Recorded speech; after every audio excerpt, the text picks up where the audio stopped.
Yeah, with 2024 coming to a close, I thought like I would be like any other gamer and ranked all the games I played this year. Not that many, I only played 19 games this year, but I think that's still a decent amount. My least favorite game was Little Nightmares. Little Nightmares for me wasn't a particularly fun game for me at all. The only reason I finished it was because it was a relatively short game. I knew it was a short game, so I thought, whatever, I'll just slug my way through it. But there was definitely certain parts, especially like puzzle-wise, that I didn't particularly enjoy because like maybe I was stuck on it. There's only one puzzle that I was like particularly stuck on, but I didn't really enjoy it because it was just dumb, and I was just so over it. It genuinely was like one of the first games where just like I genuinely did not have like a fun time, and it's because the game leans heavily, like too heavily for me personally, on that environmental storytelling, and like you personally have to like piece the puzzles like together, and like you have to read the environment to see like what actually happened type of ordeal.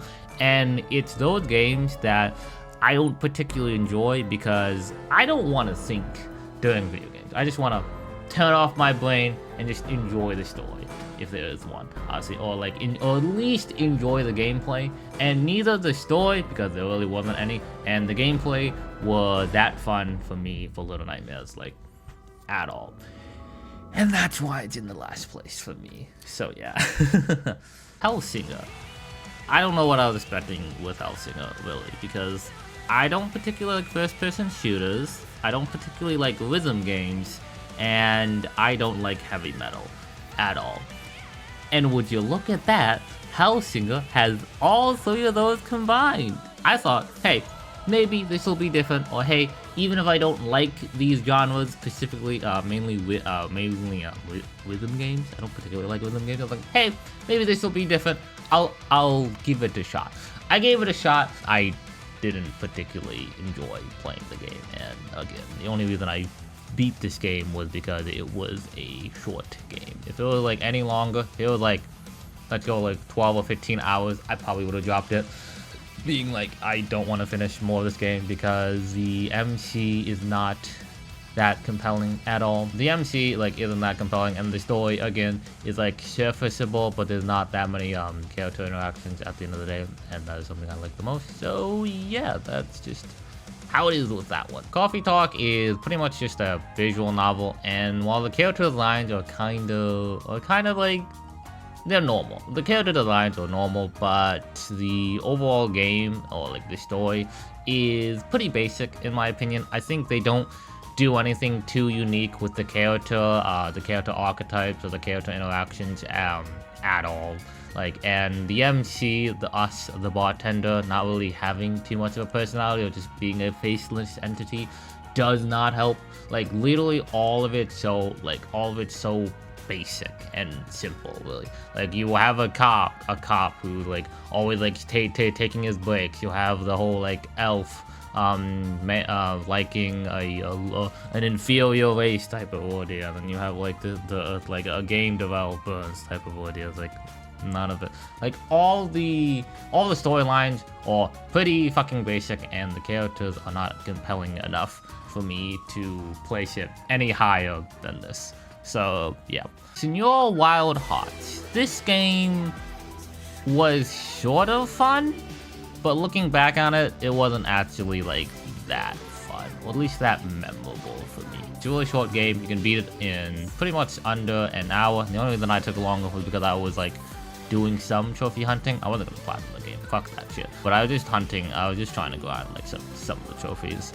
And I only enjoy like one song. It had a decent OST, don't get me wrong, but I only enjoyed like one song. Like, only one song was like memorable to me, and the rest of the songs were like fine. The gameplay again was surfaceable, but I definitely would not have played it if it was longer than an hour. Like, it's a nice hour experience, but it's not actually that nice of an hour experience, so I can't put such a short game that was okay any higher than this. A Plague's Tale is the next one, and this one is probably the most forgettable for me.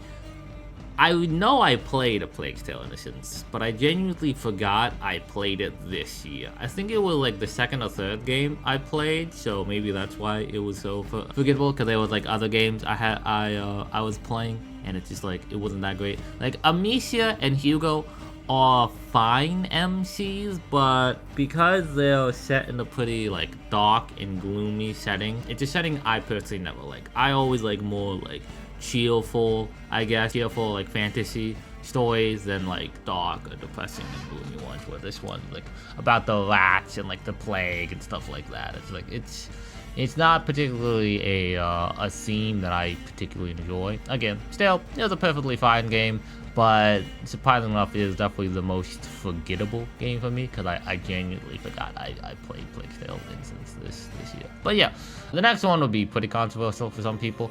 Dishonored was a fine game. Again, it has some things I don't particularly like about it. The main thing is just being like the story is like surfaceable at best, but it's not actually like too compelling. Like I don't think the MC Corvo is that interesting at the end of the day, and I think the character interactions between like Corvo and like the other people are not like that fun at all. It's us like dethroning Tyrant, and I think it's not too interesting at all because like I can't really get invested into it because it is first person, and while I don't mind first person, it's harder for me to like the MC if it's like first person, because I don't really see them because we are them, you know, first person wise. So yeah, and there's obviously other things that I didn't particularly like stealth. I don't enjoy stealth. I don't enjoy first person either for the most part. So I just had stuff like that, which I didn't particularly like. But again, Dishonored was still a fine game, all things considered. And then Tunic would be the next game. This game is another one of those like environmental storytelling or like up to your own interpretation games, which again, I don't particularly like. I want to actually have the game present a story that I can just enjoy. And Tunic is just a game where it's just like, hey, just figure it out yourself, which is again a style I don't particularly like. It's not bad, it's just I personally don't like it, to say the least. So yeah, it's like with it being vague, and I just didn't care at all, because it's like, oh yeah, this or that, and it's like I really didn't care about pretty much anything that was going on with Tunic. The gameplay, again, it's fine, it's surfaceable, it's nothing like too bad, but yeah, it's because the story isn't that compelling, so I didn't particularly care about it. So yeah, Kenya or Kina, I think. Bridge of the Spirit is the next game. This had some potential. I found the art style like really cute. Like I think the art style was really cute, and I kind of did like Kenya. I know it's Kenya. Is it Kenya? I don't know. But the unfortunate part is like the gameplay again was pretty surfaceable. It was fine, but the missed potential is like the story, pretty much, in where Kina isn't. She doesn't really have too much of personality. Like it's not really focused on her. It's focused on like other characters, but I don't find the other characters' story arcs like that interesting or compelling, and they didn't really flesh out Kina. If it was focused more on Kina, I might have liked it more, but again, the story and like the MC and the character interactions aren't actually that compelling to me, to say the least. So yeah, that's where Kenya sits. Fury! If it wasn't obvious how much I cared about character interactions, then this will be the game. This game was probably the only actual difficult game I played, but that's purely because it was just a boss rush mode. The story that's in it is not that interesting. Like at the end of the day, it's like, oh yeah, you were jailed in some type of cage and you have to get out. And to get out, you have to fight the jailers.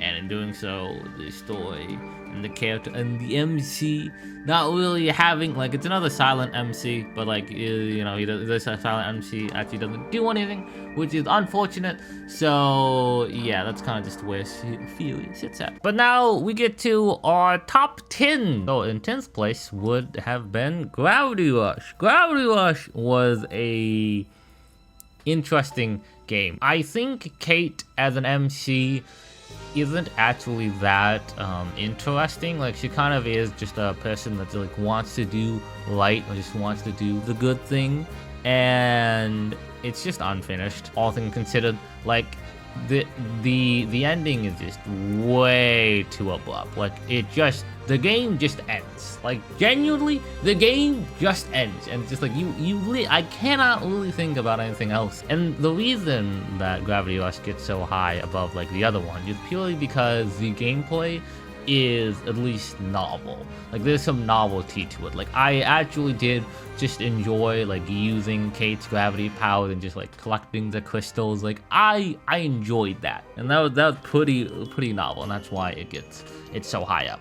But, like, the ending is just so abrupt. Like, if they kept going, Gravity Rush probably would have been, like, a higher game, but it just ends so abruptly, and I'm like, what the fuck? But yeah, all things considered, the gameplay at least was pretty novel, and that's why it's so high up. One Step Eden was fun. I will say that much. Once I learned the ropes of like the gameplay loop of One Step from Eden, it actually was fun. Even if I was just like button mashing the clips, it was still like a fun thing, just seeing, you know, just throwing out your spells, seeing how you can just spam your spells out. It was fun. And the gameplay loop was fun, but I wish there was some story to it. Like, I wish there was some story to it. I was expecting Battle Network, you know, I was expecting Mega Man Battle Network came to like the gameplay, and the gameplay is actually pretty similar to Battle Network. The unfortunate part is that, unlike Battle Network though, it doesn't really have a story at all. And I think if it actually had a story, it definitely could have been higher. But unfortunately, it does not have a story, so it gets 9th place. So yeah. 8th place will be an interesting one for some people. Eternal Nights. This game, passage of time-wise, is definitely not great. I think the story and characters are kind of neat. I think the MC, or us, is a bit too bland and a bit too basic. Like, he's not expressive enough. I did find it funny, like his deadpan faces when the other characters are talking to him. It is kind of funny, but what kind of drags this game down would be like the gameplay. The gameplay is pretty much half of it's just QTEs, like genuinely half of the gameplay / combat. It's just QTEs, and because of that reason, like it keeps on like getting chipper and chipper down. You know, like if you told me like right after I beat the game, I'd say, oh yeah, pretty easy, A plus tier. The more I've had my time to think about it, it's definitely like, yeah, no, I think it's a solid low A tier. Just because the gameplay is just so monotonous. But again, the characters were kind of like interesting. I think Yuna was cute. I think Min was kind of awkward. I didn't particularly like C with the whole sign stuff. But again, you know, like at least 2 of the characters were like kind of cute / interesting. So, you know, that's kind of just why Eternal Nights gets this high up on this list. But yeah, if I didn't like characters as much, it definitely would not be this high. But I do value characters most. So yeah. And in 7th place is Grand Blue Versus. This game is so conflicting for me because the first, I would say about, what would you say? I'd say about like the first like 6 to 8 hours are not that interesting. It is pretty much just a glorified tutorial of you like learning, like they're like giving the other characters movesets and whatnot. Not that interesting, all things considered. Like, I think the first 40 episodes are not that interesting at all. But the reason it gets so high up here though is because the last 3 hours, the last 10 episodes were absolutely fucking peak. I loved the last episode. I think the sequence of events was just so good, and I personally would have enjoyed it if it was more, if the RPG mode was more set in like the last 10 episodes. The last 10 episodes absolutely peak.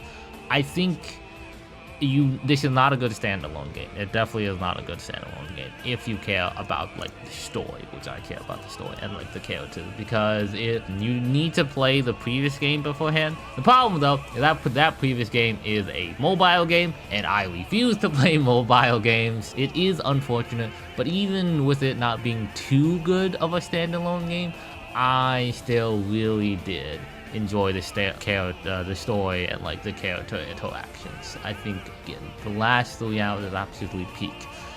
Is it worth it for the first slog?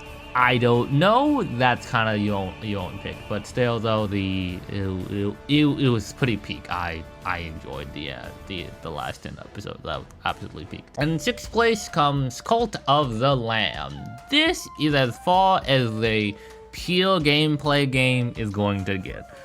I enjoyed the gameplay loop. I think the whole resource management and building your base. I didn't really build a base, but that's because I'm bad at building bases. I don't particularly care about building bases. But like, you know, just going into the arena and fighting things. I think the gameplay loop was just so addicting. Like I literally played like 15 hours straight of it just because it was like that enjoyable. Like the gameplay loop was just that enjoyable to me. And this is as far as like gameplay will go for this year. Like again, unfortunately, the story is surfaceable at best. It's just the lamb, you know, you being the sacrificial lamb, and then you know, getting a cult, and that's pretty much it. Like, sure, you have like the old gods, but I wasn't too interested in the old gods, so I wasn't really too interested in the story or characters because they were not that interesting to me. But again, the gameplay loop was like really addicting, and that's why it goes into top of 18. And now we're going to go into my top 5, and this will show my bias towards good characters and a somewhat compelling story. What happens when we played Covenant of Dusk? This was a really fun game. I enjoyed Luca. I think Luca was really cute. I definitely enjoyed the story. Unfortunately, though, it had more of a depressing note of themes, which isn't great for me, because again, I don't particularly like it. The ending was quite sad, but still, I enjoyed Luca. I think Luca and like her some voice lines were like really cute. The gameplay it's chill, it's fine. It's a bit long though. Like, my main gripe with it is that it's super fucking long. Like, it took me like 90 hours to beat, and at least 30 of that was just grinding off screen, because to get to like the true ending, it requires a fair amount of grinding. I think like maybe a bit too much grinding, but I think the story was still enjoyable, and that's why, you know, it gets this high. So yeah, Clueless. YS Donna. This is complete fucking bias.